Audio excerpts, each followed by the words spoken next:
नमस्ते, मैं डॉक्टर प्रदीप इंगले। मैं स्त्रीरोग, दूरबीन शस्त्रक्रिया और वंध्यत्व निवारण विशेषज्ञ हूँ। मैं अहमदनगर, महाराष्ट्र में प्रैक्टिस करता हूँ। आज हम लोग सेक्स और प्रेगनेंसी के अराउंड जो मिथ्स है या मिसकंसेप्शंस है वो डिस्कस करने की कोशिश करेंगे। वी इंडियंस, हम लोग जो भारतीय लोग हैं वो बहुत कंजर्वेटिव है और ये चीज़ों के अराउंड हम लोग ज़्यादा डिस्कशन नहीं करते हैं और सेक्स हमेशा टैबू की तरह ही देखते हैं। तो इसकी वजह से ये टॉपिक के अराउंड बहुत सारे मिसकंसेप्शंस बने हैं। ये मिसकंसेप्शंस के कारण जो कपल्स हैं जो प्रेगनेंसी अचीव करना चाहते हैं वो हमेशा स्ट्रेस्ड आउट रहते हैं। तो ये वीडियो में हम लोग कुछ उनमें से जो कॉमन मिथ्स हैं वो बस्ट करने की कोशिश करेंगे। तो एक कॉमनली क्वेश्चन पूछा जाता है कि कौन सा पोजीशन है जिससे हम लोग maximum chances of pregnancy achieve कर सकते हैं। तो ये हमेशा हमें पूछा जाता है। तो ऐसे पाया गया है कि एज पर जितना हो सके आप पेनिट्रेटिव वजाइनल सेक्सुअल इंटरकोर्स जितना अचीव कर पाते हैं, मतलब आप जितना वजाइना के डेप्थ में जाके आपका सीमेन डिपॉजिट कर पाते हैं, तो ये कौन सी भी पोजीशन में आपको जो अप्रोप्रिएट है या आपको जो आपके पार्टनर को और आपको जो कंफर्टेबल है, आप कौन सा भी पोजीशन इस्तेमाल कर सकते हैं। साइंटिफिकली ऐसी कोई पोजीशन सुपीरियर या इन्फीरियर नहीं है as far as achieving pregnancy is concern. तो आप कोई भी पोजीशन इस्तेमाल कर सकते हो जो आपके पार्टनर को और आपको दोनों को कंफर्टेबल हो। तो ये आपका खुद का निर्णय है और कोई भी पोजीशन आपको ऑलमोस्ट इक्वल सक्सेस रेट देगा एज फार एज आप वो पोजीशन में पेनिट्रेटिव वजाइनल सेक्सुअल इंटरकोर्स कर सको। अभी दूसरा एक कॉमन क्वेश्चन कपल से पूछा जाता है कि जब भी हम लोग रिलेशंस रखते हैं तो सीमेन वजाइना से बाहर निकल आता है। तो ये भी काफ़ी कॉमन चीज़ है। इसको साइंटिफिक टर्मिनोलॉजी में सीमाइनल इफ्लूवियम ऐसे बोलते हैं, मतलब जो एक्सेसिव अमाउंट ऑफ सीमेन अंदर जो छोड़ा जाता है वो बाहर निकल आता है। ये नॉर्मली वजाइना का जो रहता है, वजाइनल कैनाल का जो अराउंड 2 to 5 ml उसका कैपेसिटी रहता है और जब सीमेन छोड़ा जाता है तो ये सीमेन जनरली उसके एक्सेस छोड़ा जाता है। तो अगर ज़्यादा सीमेन अंदर जाता है तो वजाइनल कैनाल फिल होने के बाद में जो एक्सेस सीमेन है वो बाहर निकल आता है। तो ये भी एक नॉर्मल चीज़ है, इससे कुछ डरने की या स्ट्रेस्ड आउट होने की बिल्कुल ज़रूरत नहीं है। ये एक नॉर्मल सी चीज़ है। ये दर्शाता है कि आपके जो मेल पार्टनर है वो एडिक्वेट या एक्सेस अमाउंट में सीमेन प्रोड्यूस कर रहे हैं। तो अगर आपके शारीरिक संबंध के बाद में आपका सीमेन अगर थोड़ा सा बाहर निकल आता है तो वो नॉर्मल चीज़ है, उससे भी कुछ डरने की ज़रूरत नहीं है। अभी तीसरी चीज़ है जो कॉमनली पूछी जाती है कि आपने रिलेशंस या संबंध होने के बाद में आप फीमेल पार्टनर ने कितने दिन तक बेड पे लेटे रहना है।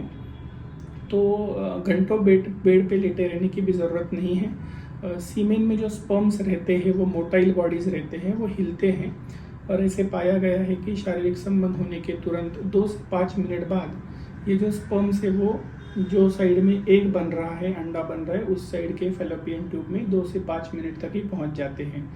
तो आपका जब शारीरिक संबंध बने तो अराउंड 5 मिनट तक आपने अगर बेड रेस्ट किया तो वो भी एडिक्वेट है, वो सफिशेंट है। उससे ज़्यादा अगर आप बेड रेस्ट लेते हो तो उसका कुछ बेसिस नहीं है या उसकी कुछ ज़रूरत नहीं है। कुछ कपल में ऐसे करते हैं कि हेड लो लेना या पैर ऊपर करना, तो इसका भी कुछ साइंटिफिक आधार नहीं है। ये किया नहीं किया तो उससे आपका प्रेगनेंसी अचीव होने में आपको कुछ एक्स्ट्रा ये रिजल्ट्स उसमें से अचीव नहीं होते हैं। तो रिलेशन होने के बाद में अराउंड 5 मिनट्स तक आप अगर लेटे रहो नॉर्मल पोजीशन में तो वो भी बेहतर है। अभी जनरली हमारा जो इंडियन सोसाइटी है वो it is a very sex bias society और ये सेक्स बायस होने के कारण कुछ कपल जो है वो at the time of relation जब रहते हैं तो वो कुछ मेल बच्चा पाने के लिए या फीमेल बच्चा पाने के लिए कुछ हमेशा कुछ तो भी जुगाड़ करने की फिरौत में रहते हैं। तो हम लोग ये कुछ इसके अराउंड भी कुछ मिथ से वो बस्ट करने की कोशिश करेंगे। तो एक बहुत कॉमन मिथ है कि अगर ऑड डेज या इवन डेज, मतलब सम या विषम तारीख पे अगर आप संबंध बनाते हो तो आपको मेल बच्चा होगा या फीमेल बच्चा होगा। तो ये पूरी तरह से झूठ है। इसका मॉडर्न मेडिसिन में कोई भी साइंटिफिक बेसिस इसको अवेलेबल नहीं है। जिस दिन भी आप संबंध रखते हो उस दिन आपका मेल बच्चा होने के चांसेस 50% रहते हैं और फीमेल बच्चा होने के चांसेस भी 50% रहते हैं। तो ये डेट डिपेंडेंट बिल्कुल नहीं है। दूसरी एक कॉमन चीज़ है कि लोग बोलते हैं कि अगर लेफ्ट साइड से अंडा फूटता है तो कुछ ये सेक्स का बच्चा होगा, राइट साइड से अगर फूटता है तो दूसरे सेक्स का बच्चा होगा। तो ये भी पूरी तरह से झूठ है। दो अंडकोश जो है वो इक्वली कॉम्पिटेंट है दोनों सेक्स के बच्चे प्रोड्यूस करने के लिए।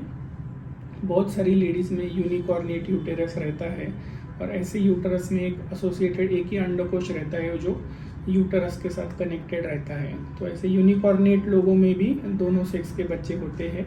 और दूसरी चीज़ अभी बहुत कॉमनली किया जाता है IVF। तो इसमें भी दोनों साइड के अंडे हम लोग निकालते हैं, तो फिर भी ये दोनों अंडकोश सक्षम है दोनों सेक्स के बच्चे बनाने के लिए।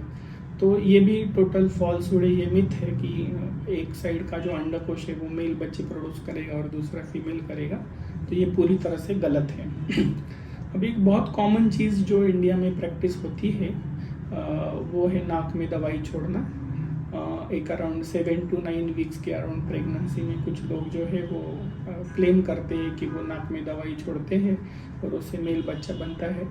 तो इसका भी मॉडर्न मेडिसिन में कुछ भी साइंटिफिक बेस नहीं है। जब भी आप रिलेशंस रखते हो ये उसी टाइम पे डिसाइड होता है कि आपका वाई स्पर्म जाके अंडे को चिपकता है या एक्स स्पर्म जाके चिपकता है। वो उसी टाइम पे डिसाइड होगा कि आपको मेल बच्चा बनेगा या फीमेल बच्चा बनेगा। तो 7 to 9 वीक्स में अगर आप दवा छोड़ते भी हो तो आपको 50% आपको सक्सेस मिलने वाला है और 50% ऑफ द टाइम्स दूसरे सेक्स का बच्चा होने वाला है। तो ये पूरी तरह से गलत धारणा है। इसका भी मॉडर्न मेडिसिन में कुछ भी बेसिस अवेलेबल नहीं है। अभी जो चीज़ें पाई गई है उसमें ऐसे देखा गया है कि अगर कुछ बहुत बड़ी दुर्घटनाएं हो, अगर समझो वॉर हो गया या कुछ बहुत बड़ा ड्रॉट है, अकाल पड़ गया या बहुत सारी टेंशन वाली चीज़ें हैं, तो ऐसे कंडीशन में बाय नेचर थोड़ा सा मेल बच्चे प्रोड्यूस करने का चांस ज़्यादा रहता है। तो जब भी ये वर्ल्ड वार वगैरह हुए तो उसके अराउंड ये पाया गया कि वो जो सोसाइटीज़ है उसमें थोड़ा सा मेल बच्चे ज़्यादा आए। तो इट इज़ सेड कि बाबा अगर मेल बच्चे ज़्यादा हो रहे हो तो आपके अराउंड स्ट्रेस थोड़ा ज़्यादा रहने के चांसेस है। अभी दूसरी बात ये है कि मेल बच्चा होना फीमेल बच्चा होना ये चीज़ किसी के भी हाथ में नहीं है। इट इज़ प्योरली चांस और वो चांस के पीछे भागने की कोशिश ना करें। इसमें जो कुछ बेबी बनेगा वो आपका और आपके पार्टनर का प्रतिबिंब होगा। तो इसके पीछे नहीं भागना है कि आपको क्या अचीव करना है। नेचर ने रिलेशन की या सेक्स की जो प्रक्रिया बनाई है वो आनंद लेने के लिए बनाई है और उसका एक बाय प्रोडक्ट है कि अगली पीढ़ी का निर्माण करना। तो ये जो है वो उसका बाय प्रोडक्ट ही रहना चाहिए, उसके पीछे आपको नहीं भागना है। तो आपका और आपके पार्टनर का रिलेशन जितना हेल्दी रहेगा, जितना आप दोनों स्ट्रेस फ्री रहोगे, उतना आप अच्छी पीढ़ी का निर्माण करोगे। तो ये था कुछ मिथ्स के बारे में। होप ये वीडियो आपको पसंद आया हो and hope it would have added into your knowledge. Thank you very much.